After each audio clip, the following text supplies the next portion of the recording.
are we going to do? We're going to talk about all of your end of year plans are so locked in that none of this is going to change. So today we're going to talk about what are the strategic steps we want to take for an outstanding 2025. What are the massive trends pushing in different directions? We'll talk about a couple of big ones. We'll add a couple of also very important ones that aren't the top three. And we'll dive into what do we actually do about it as we start to structure our plans for 2025. And I know it feels a little bit early to do that. Hopefully money's pouring in. End of year has 2 more weeks. December 31st is 2 weeks from today. But generally, hope it's going well, and we'll dive in on planning for 2025. Okay, a couple other logistics notes before we get started. Approved for 1.0 CFRE credits. As you know, a couple notes I got this week were people who just got their CFRE certification, thanks to all of these webinars, which just meant a lot. So congratulations to all of you who've gotten CFRE approved this year. For those of you that don't know, it's a professional certification for nonprofit fundraisers. It's a couple $100. It might be worth it. At the end of the session, we have added a question. Excuse me. At the end of the session, we have a survey. My wonderful colleague Phoebe, who's put a ton of work into making this possible, is going to drop the survey in the chat, and please make a note there, and we will certify your participation that way. Okay, we'll do some quick intros. We'll talk about the biggest fundraising questions you have going into 2025. We'll talk about some of the major trends. We'll talk about some very specific strategic steps. So hopefully that sounds good. We will send the recording and the slides around later today. Of course, some of you will still ask about it. So if you're in the chat and you're watching it and someone asks, just help me out and let them know, please, that it will be sent around. Okay, quick intros. My name is Patrick, co-founder and co-CEO of FreeWill. This is what I look like with an even larger beard. My wonderful co-founder, Jenny, is out in Washington State in Seattle. We are lucky to be running FreeWill, which for many of you will know this, but it's the #1 estate planning and plan giving solution in the United States, trusted by almost 2,000 nonprofits, which still feels a little crazy to say. Among other things, featured in the New York Times and the Wall Street Journal. Actually, Wall Street Journal again this weekend. So very proud of that as well. Named top philanthropist in the world in town and country, and working with folks like the Red Cross, the American Heart Association, the United Way, the Komen Foundation, and many, many much smaller organizations as well, including many of you, which if it's you, just wanted to say extra thank you and extra happy holidays. Okay, what else? Super proud of our team. Our team is now coming up on 230 people, which is crazy. Almost $11 billion raised to date, over 4 centuries, coming up on 5 probably by the end of this year, of combined fundraising opportunity, fundraising experience and expertise. All right, and then lastly, before I get started, one of my favorite things to do, and I've got to do this all year, is give away some of my favorite books. And so this time we will give away a book called My Brilliant Friend, which many of you have heard of. James Meisner says such a good book. Michelle says it's an amazing book.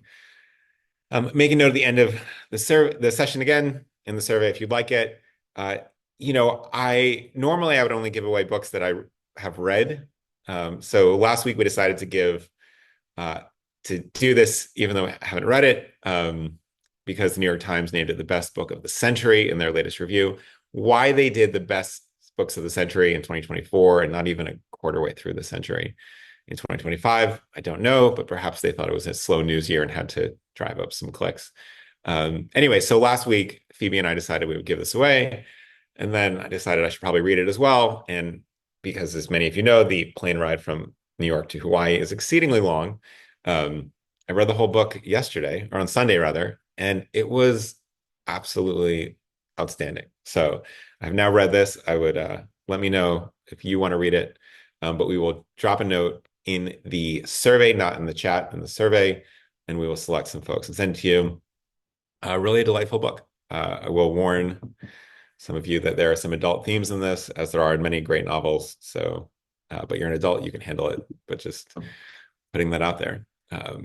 The other book I wanted to give away actually is I'm almost all the way through Lonesome Dove. Lonesome Dove is like 900 pages with even more adult themes, so it probably doesn't make a good gift to give away here. But if anyone's looking for a wild read about the Old West, Anne, Jessica, Tara, Paul, others say love it. Quite a book. So it took me a while to get into it, and then it's roaring through. But anyway, back to My Brilliant Friend. New York Times says best book of the century. They say reading this is an uncompromising, unforgettable novel that is like riding a bike on gravel. It's gritty and slippery and nerve-wracking all at the same time. It's a, good for the New York Times and their writing, but that is a good description as well.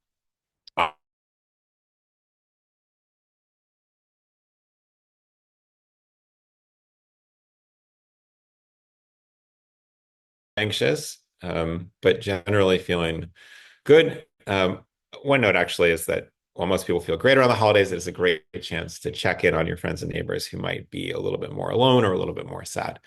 And so check in on your folks. A very slight dip in confidence around hitting goals. Hopefully that picks right back up. But we know that folks had a very strong Giving Tuesday. We have personally seen in the data that we have access to very strong, very, very strong giving year in planned giving and in major giving, particularly non-cash gifts. We talked about that a lot last week, but we're seeing a real surge in donor advised fund gifts, a real surge in stock gifts, a real surge in qualified charitable distributions. We'll talk more about why that's happening. But these are all really good news because these gifts, as you know, tend to be a lot larger than other things. All right. And then when we started planning this, we said, okay, well, what are your biggest questions for 2025? We always want to make sure that we're adding as much value as possible. People said things like, how do we move donors to the next level? How do we get folks to move their giving, especially with corporate and non-cash gifts like stock and donor advised funds? Someone else says we have a major donor, half of our income sunsetting their support in 1 to 2 years. How do we find other major donors or cultivate several medium donors to fill this gap? So we can talk about that. Other people said, what strategy should we use to transition one-time donors into loyal repeat supporters? And then a lot of you also wanted to know, how do we expand into younger generations, Gen Z and millennials, and make fundraising more accessible to them? So we'll talk about that as well. All right, so let's talk about what is actually shaping philanthropy in massive ways in 2025, and then we'll talk a lot about a bunch of the other factors at play. So in no particular order, the real question is, if we look forward to 2030 or 2035, what will mean that there have been totally radical shifts? How will fundraising be almost unrecognizable compared to what it is today? Well, in many cases, it will not be unrecognizable because it's still going to be very relationship-centered, very strategic, very thoughtful. But there are going to be three factors that are going to change the dynamic of fundraising that are already doing so, but are really going to accelerate in 2025 and increase beyond there. So the first one, as you might have guessed, is the widespread adoption of artificial intelligence. It is advancing at unprecedented pace. It's becoming smarter and faster in 2025. Some of you might have seen the recent release of Sora at a widespread level. This is ChatGPT's new text-to-video tool, which is very impressive. Still very early on, but you might see some significant advances in that going forward. Almost 40% of the US population, ages 18 to 64, which is basically thought of as the working age population, use generative AI to some degree as of August. 65% of nonprofit organizations report regularly using AI in their work, which is an astonishing pace of adoption. If not all of you are using AI, we expect 90% of you to be using it by the end of 2025. Just to give you a sense here, it's a little bit of a confusing graph from RPS, but you can see that adoption of AI is faster than adoption of the internet, than adoption of computers, than adoption of what we call ITU, which is sort of the early internet as well. And so you can see that this is just expanding and growing faster. It is reaching higher levels of investment at a faster pace than any of the other previous technologies. And so what does it mean? As more talent and more resources pour in, and more competition rolls in, you're going to see advances that feels like have been happening very quickly actually accelerate. And so the speed of innovation is not only continuing, but accelerating. And so another way to think about this is the next year will probably have more improvements than the last 2 years, and potentially the 6 months following that may have more improvements than 2025. So buckle up for that. To give you an idea of what adoption looks like in our little corner of the world, right, in our little friendly fundraising community, when we first asked you in March of 2023, which is not that long ago, right? I think March of 2023 is like less than 2 full years ago. Only 11% of people were using AI on a regular basis. mean, this is astounding, right? By July, it was already 31. By October, it was 40. By February, it was 50. February to May slowed things down a little bit, but then they picked right back up. In 18 months after March of 2023, we went from 11% penetration to 68% penetration, which again is why we're so confident that 90% of you will be using this as well. All right, so that's the first trend, and we'll talk more about AI, but generally, you can think of this as a huge leap forward, and really a lot of your work will be unrecognizable going forward. As many of you know, we've started working, before I get off, we'll get to the Great Wealth Transfer in a second. We've started working with a lot more folks on AI grant writing this year. It's been one of the most interesting parts of the last 12 months of my job, is going from knowing very little about grant writing to FreeWill acquired a company called Grant Assistant, which is super cool. You can sign up for a demo of it if you're interested in the survey, but that's not what this is about. And it's just watching grant writers use an extremely sophisticated form of AI, far beyond ChatGPT, and then literally crying when they see it for the first time because their lives are going to be so much better on a day-to-day basis, and they're no longer going to be sort of hitting their head against the wall on Thursday at midnight trying to get through a deadline. And just watching these changes unfold, and these changes, I think, will come to more and more parts of the fundraising world. All right, great wealth transfer. As many of you know, great wealth transfer, as we think about it, is a once-in-a-lifetime opportunity for nonprofits, potentially once in several lifetimes. It is much more than a generational handoff of wealth. It is an estimated now $84 trillion. And those of you that have been chatting with us for a while know that estimate keeps going up because of asset prices going up and housing prices going up. $84 trillion with a capital T, from baby boomers to younger generations, including Gen X and millennials and charities. This monumental shift is already underway and will continue for the next 20 years. But still, many are unprepared, both at the individual level and at the nonprofit level. Yahoo Finance says that even nearly half of wealthy families do not have a will or trust, let alone everybody else. And so there's going to be a huge need for this work going forward. And those that are doing it in the nonprofit space are going to benefit enormously and exponentially more than those that are not. So we can talk about that in a second. But just a reminder of why this happened. Baby boomers are the wealthiest generation that has ever lived, according to a new report by Allianz, which is a European bank. And there are 5 reasons for this. One is the size of the generation. So more baby boomers were born in the United States than millennials were born in the United States years later. I mean, it's really sort of eye-popping. Social changes. What do we mean by social changes?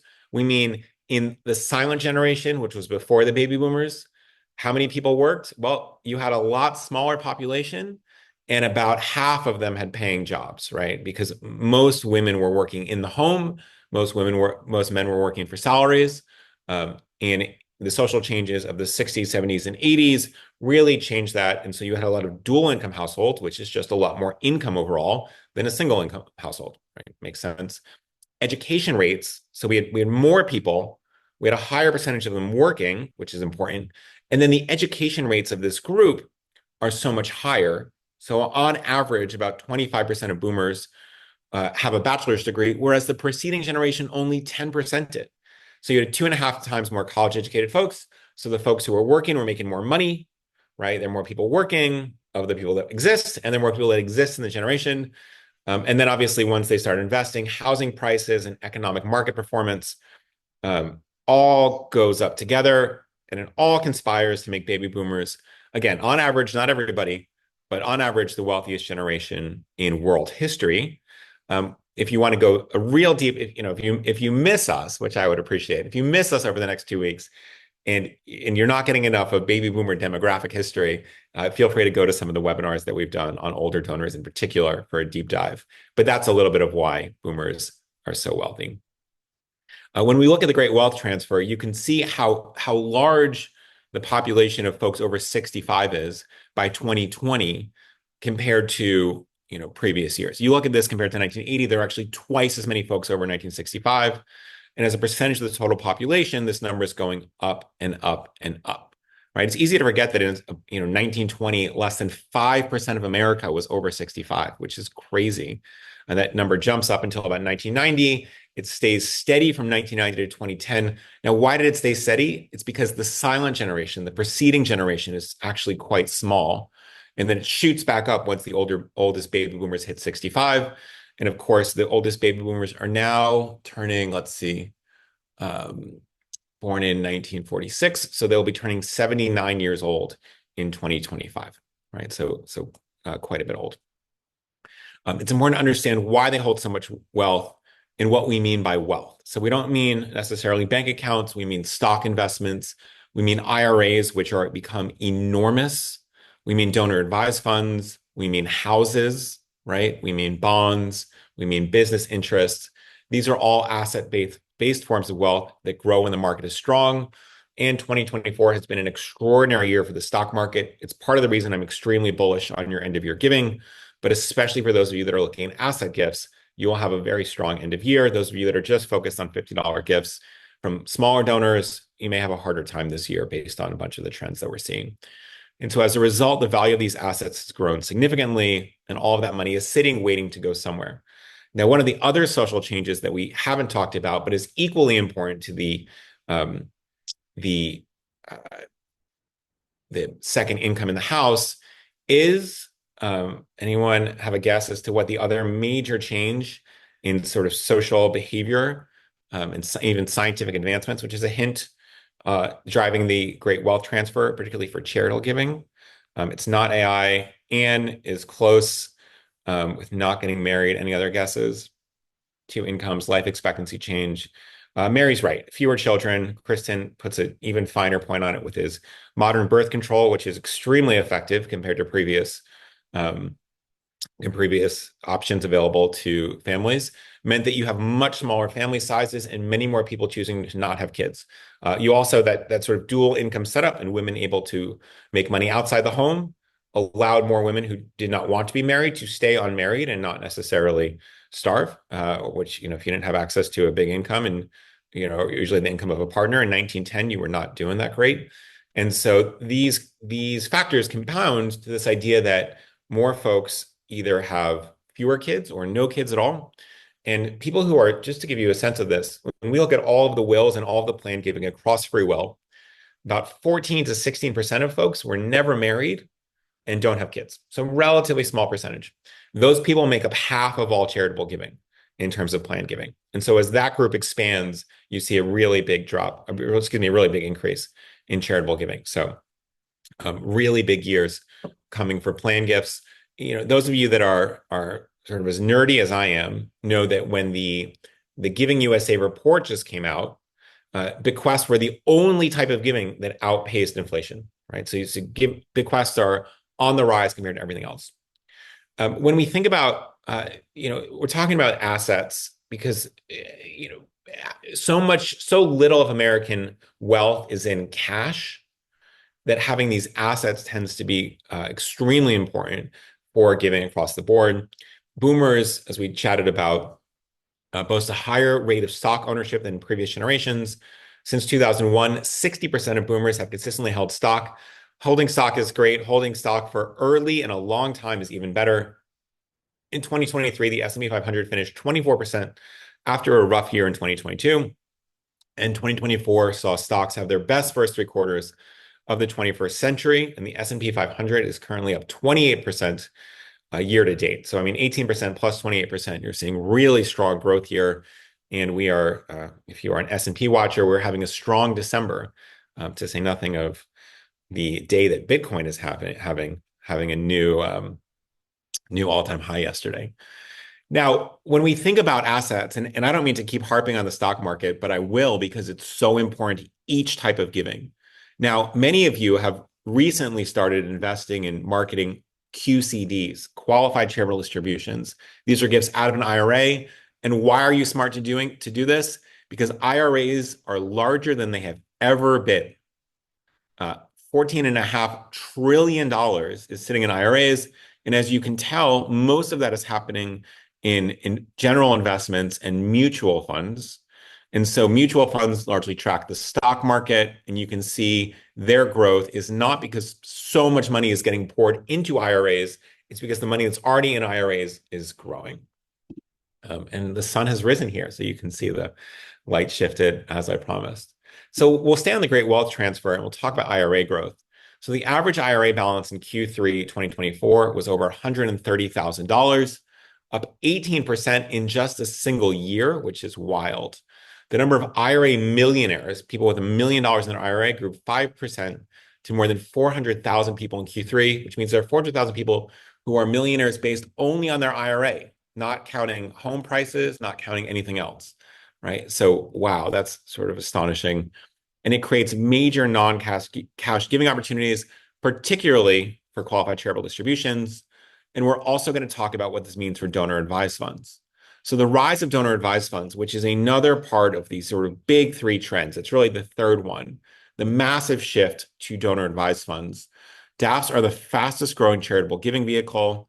More than $250 billion sits in DAFs. Now, that's not 14 trillion. So why are we excited about DAFs compared to qualified charitable distributions and IRAs? Well, every single dollar there is going to have to go to charity. $250 billion sitting there, potentially up to $300 billion based on recent market performance. And every single dollar there has to go. It can never go back to folks. It can not pay for yachts. It cannot pay for vacations. It cannot pay for anything else. Grants from DAFs make up 8% of all charitable giving in the United States, and that's only going up. And by our estimates, $65 to $70 billion in DAFs will be distributed to charities in 2024, right? So enormous sums here. 70 billion makes up quite a big chunk, actually much larger than 8%. And so we'll talk about that. You can see the growth in donor advised funds. Now, 2022 was one of the few years where it dipped. Now, why did that happen? Did people stop giving to DAFs? Did people find DAFs no longer interesting? No. It turns out that when assets depreciate, there is less impetus for putting money into DAFs. And the reason is most of what's going into DAFs is not cash. It's things like stock, it's highly appreciated assets. I partly know this because yesterday I put in some appreciated asset into my own donor advised fund. And exactly what we looked at. We said, okay, great. What are the most appreciated assets? Let's put a portion of that into the DAF. And because there's more appreciated assets, more went into the DAF than maybe last year or the year before, right? And this is a common deal. Now, payout rates are staying high, 24% in 2023. We'd expect something similar this calendar year. And so you'll see a lot of money coming out.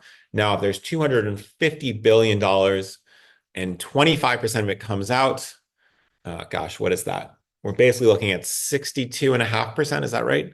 62.5 billion dollars coming out from donor advised funds.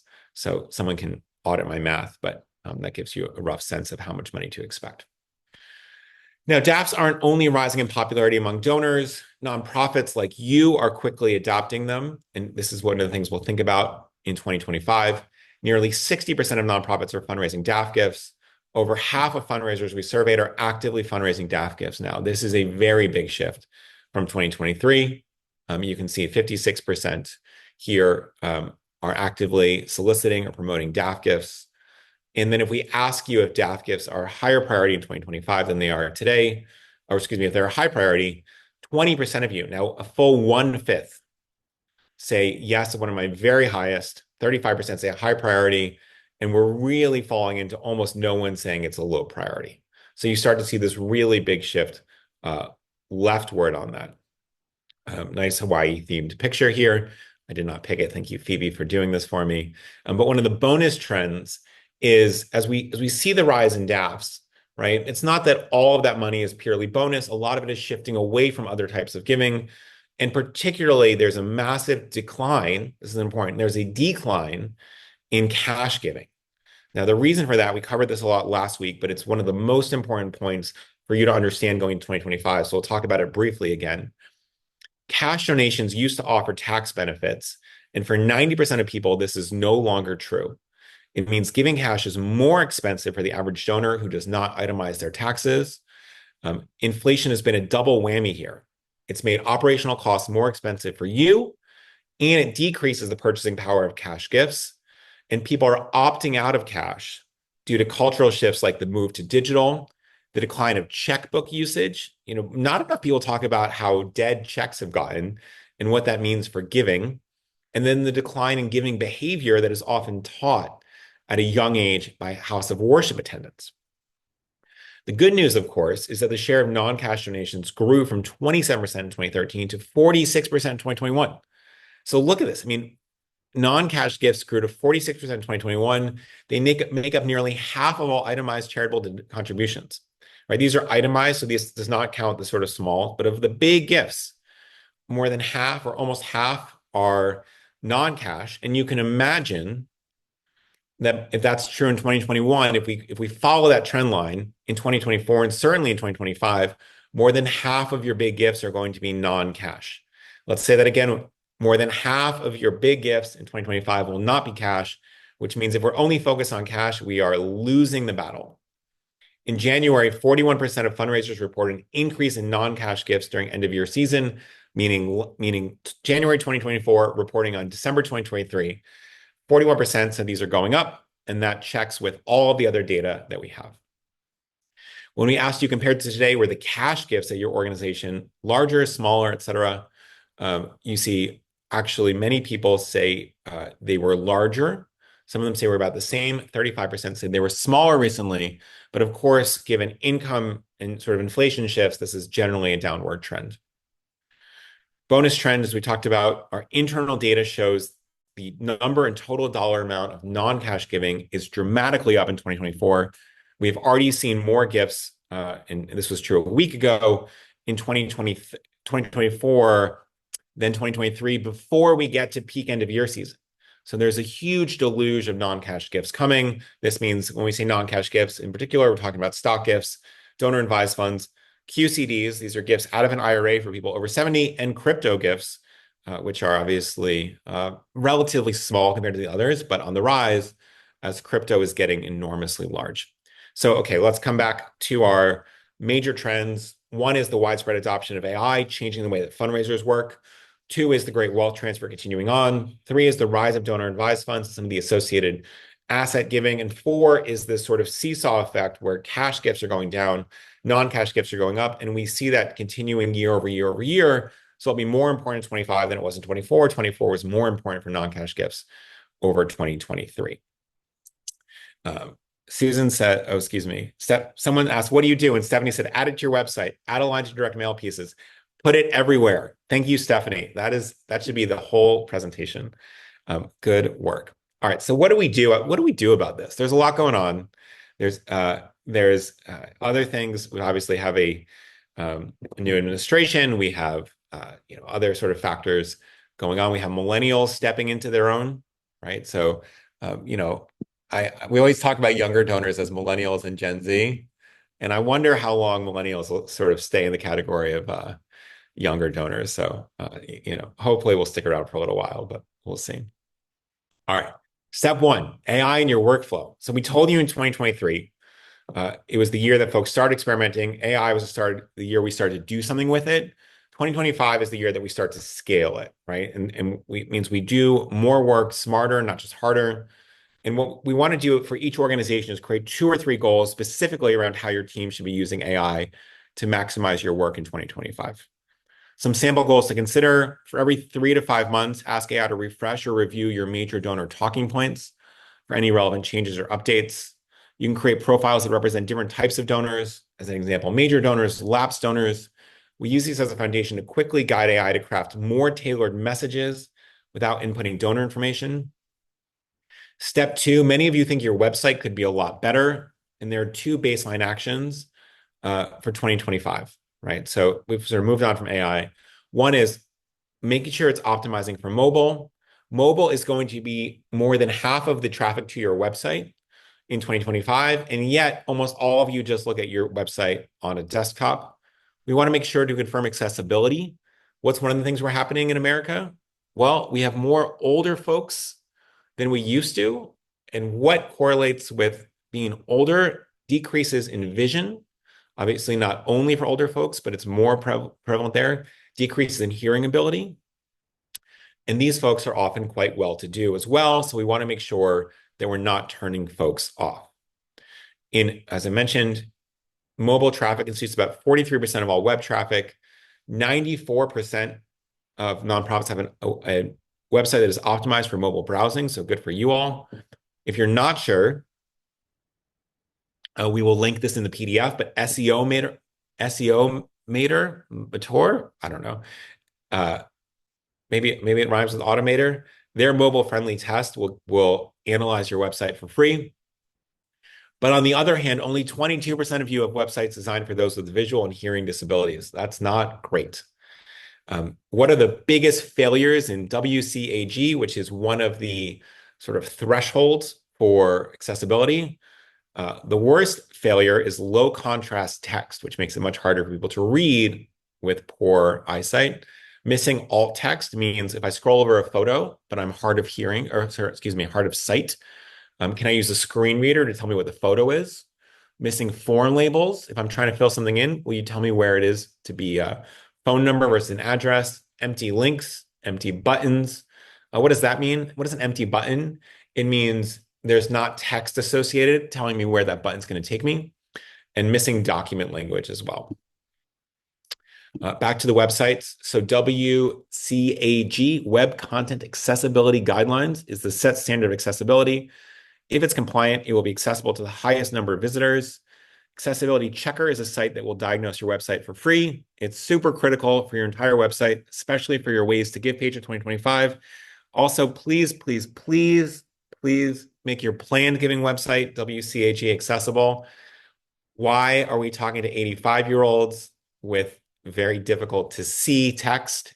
I mean, sometimes we see this on all of our websites and it just makes me want to cry, because these are the folks who are your planned giving donors are the oldest folks you're talking to on average.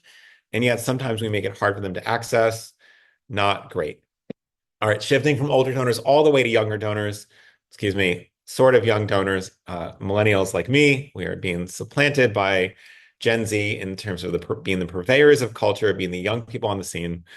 And so we're going to start being prepared for a new kind of major donor. Now, some of you might be sad as millennials to be leaving the stage as the youngest adults in town. And yet the oldest millennials are turning 44 years old in 2025. Potentially our next president could be a millennial. We'll see. But I think that Barack was about 44 when he got elected. Obviously not a millennial, but interesting to see. 55% of millennials say they expect to inherit wealth within the next 5 years. So you have folks that are stepping into their key wealth earning years and inheriting a whole bunch. Many of them are unprepared for this, so they'll need education from you on the most advantageous ways to give. Consider that you are welcoming them into philanthropy in 2025. Most folks have not ever been taught how to be a major donor, right? It just isn't part of the curriculum. It isn't part of most families, right? Many millennials are better off than their parents. And so you don't get in that habit of really thinking about $1,000 gifts, $2,000 gifts, $10,000 gifts. They'll likely want to establish their own ways of giving. Don't be surprised if their preferences don't mirror their parents or grandparents. It means we need to have crypto as an option, stock as an option, donor advised funds as an option. 94% of crypto buyers are between 18 and 40. So even some of the oldest millennials are aged out of crypto. 55% of millennials own stock. Millennials are the fastest growing portion of DAF givers. So there's a lot of good opportunities here as well. All right, back to old donor. We've sort of shifted from older to younger, back to older. Qualified charitable distributions are the second fastest growing type of giving here. And these are for folks who are over 70 and a half years old. These are gifts transferred directly from a retirement account into a qualified 501c3 charity in the United States. I mentioned only eligible folks over 70 and a half. Remember, there is $14.5 trillion, capital T, in IRAs, and they are going to be hands down the best way to give for many of your older donors. Why is that? It's because all this money is pre-tax, and if they take it themselves, it will be post-tax. This money they have to take out once they turn 73, and we have a lot more 73-year-olds than we did last year. is what's called a required minimum distribution. Government says you absolutely have to take this amount of money out. And by the way, you absolutely, absolutely have to pay taxes on this money. And if you don't, you face a penalty. And the only way to avoid taxes on this money is to give it to charity. It's the only legal pathway to it. And so you can reduce the donor's overall IRA balance and reduces future RMDs. So this is quite a win. If, for those old folks who've lived through some very good economic years, they say, oh, I have to take this money out. I have to pay taxes on it. I don't actually need it. And now I'm paying all these taxes on it. I wouldn't take it out if the government said I didn't absolutely have to. Those folks are great candidates for RMDs. And with that in mind, let's look at some very specific moments to add to the calendar. So a couple of things. One, what we call QCD anniversaries. If a donor gave you a QCD last year, ask them before that date, because you can think about this as their financial planning patterns, right? So we want to make sure that we're getting it and reminding them before. We can remind them about the benefits. The impact of their gift is extremely important. What did their QCD do last year, and what will it do this year? For everyone with age data, when folks, if you are particularly a college or a hospital and you have actual dates of birth, add that to your calendar. It is the perfect moment to educate folks when they become eligible for QCDs. Be sure to describe the tax benefits of making a QCD gift to your organization. And even better, if you include a QR code or an easy to follow link to encourage online giving. We're seeing a big rise in online QCDs. Our 2021 report found that nonprofits who marketed QCDs at least 3 times were 3.2 times more likely to receive at least 10 gifts than those that didn't. So this is the very fancy insight that you don't get what you don't ask for. So make sure you remember that as well. If you did any marketing outreach at all, you were twice as likely to get at least one of these gifts. And these gifts can go up to, I believe, $108,000 in 2025. So they're quite big. All right, let's look at an actual calendar, right? So we're going to fit in a bunch of our other stuff around this. We've got galas, we've got reunions, we've got, some cash appeals, although we would urge you to dial up the non-cash appeals, or at least include the non-cash asks in every appeal. But January is a great month for plan giving. Why? People just got a lot of real-time giving asks, and now they're looking ahead and they're trying to get their affairs in order. April and March are a very good time to remind people about tax smart giving. We find that May and June tend to be good for plan giving. You think about a mid-year plan for tax smart giving. August is Make a Will Month. Make a Will Month is one of the great creations in modern fundraising. It is exceedingly successful. I remain stunned at how successful it is. But every year, hundreds and hundreds of millions of dollars allocated through Make a Will Month. So please think about doing that again. We think about a very brief period in October, what's called Estate Planning Awareness Week. And then obviously end of year giving, we want to really drive tax smart gifts. Another strategy before, we're going to have to go through a couple of these quickly because we've got so much to cover today. But we really want to do a 30-minute check-in on our plan giving program. What are our plan giving goals? Are we prepared to do things like make the most of January and August and add them to our calendar? And is clear and accessible plan giving information available on our websites? Other things we want to ask is, when was the last time we checked in with our plan giving donors? Do we have the right resources? Are we providing a way for our legacy donors to fill the estate planning gap? When did we last review our plan gift policy, et cetera, et cetera? So you can download this from the presentation when we send it around. Step 6, create a plan for your small dollar donors. Remember, we can turn small dollar donors into major donors in 2 different ways. The first is pivoting gift types. So we know that when folks move from giving cash to giving stock, from giving cash to giving donor advised fund gifts, from giving cash to QCDs, their giving goes up dramatically. And the second is for folks who are giving $20 a month. You might say, oh, those are just nice to have. They don't really make a difference. Those folks can be some of your best plan giving prospects. And if we educate donors about how to make a significant impact through plan giving and through their estate plans, even if their current giving capacity is limited, you may end up with a $500,000 or $1 million gift from someone who's only given you $2,000 over the course of their entire lifetime. So these are one of the ways that we're going to get transformative gifts. As an example, Laura and Michael couple giving $30 a month to Feeding America. They care about food security, like many good people do. And in 2025, they want to make a little bit more of an impact without straining their budget. So Feeding America sends an email explaining how giving through a donor advised fund is one of the easiest ways to make a larger, more impactful gift. This is the first time they've heard that Feeding America would accept a DAF gift, and their employer actually sponsored a DAF more recently. And so they recommend a $3,000 grant to Feeding America, which is 10 times our usual annual giving. And this is one of the sort of typical stories. Obviously, at larger scales, this 10x factor means even more, but it's quite an important way. When we think about promoting DAFs as a preferred gift type, this means we're asking for it when we're asking for money. So if you have on your website, you should have a dedicated DAF page. When you're sending on your donate page, you should have a link. When you're sending a fundraising email, you should make a note there. And we want to encourage folks with extra complicated assets. You might say, oh, I really can't take 1/3 of your law firm, especially as a small nonprofit, but they can actually give it to a DAF, and then the DAF can help liquidate it to give cash. So that can be quite useful. One of the most effective tips for promoting DAFs is to include what we call the magic sentence in your emails. This is not the magic sentence. This is a standard sentence you have in most emails. Will you chip in today to support X?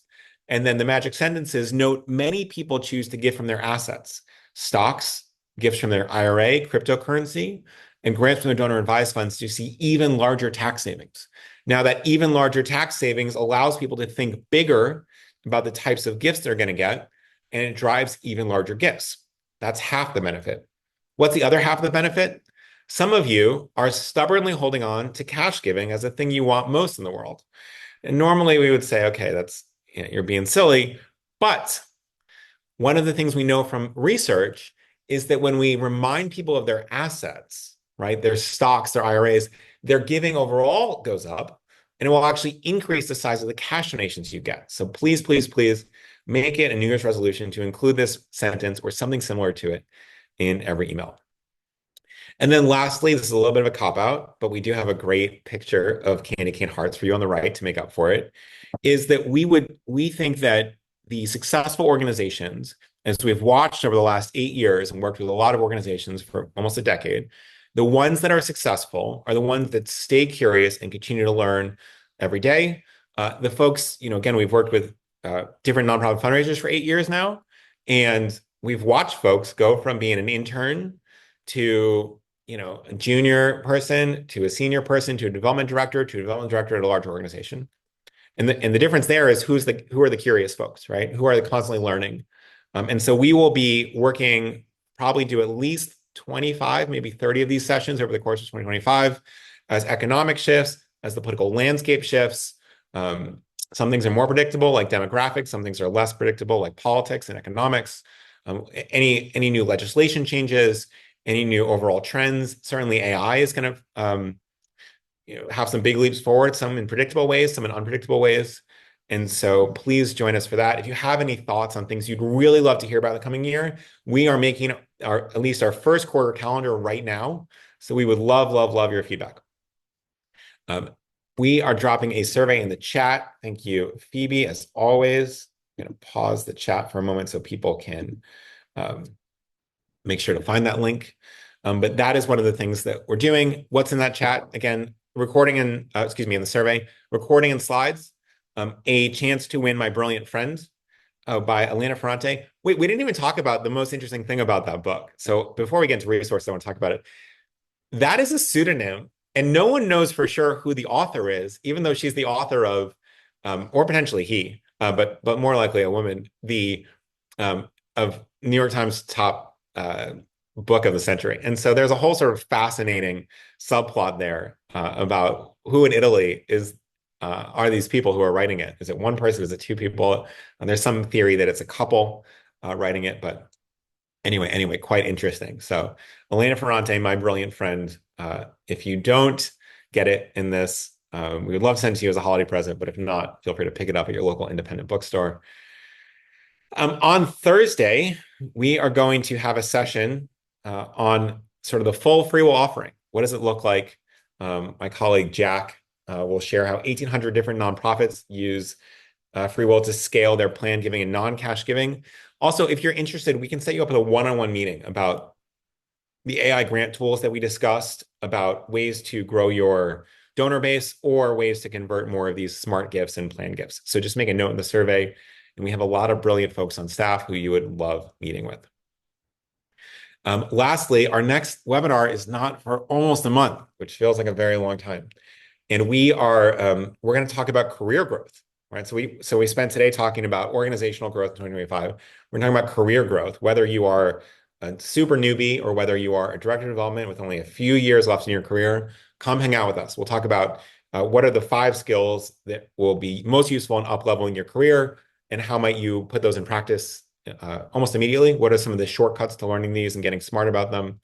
And so come hang out with us then, but mostly we'll see many of you on Thursday.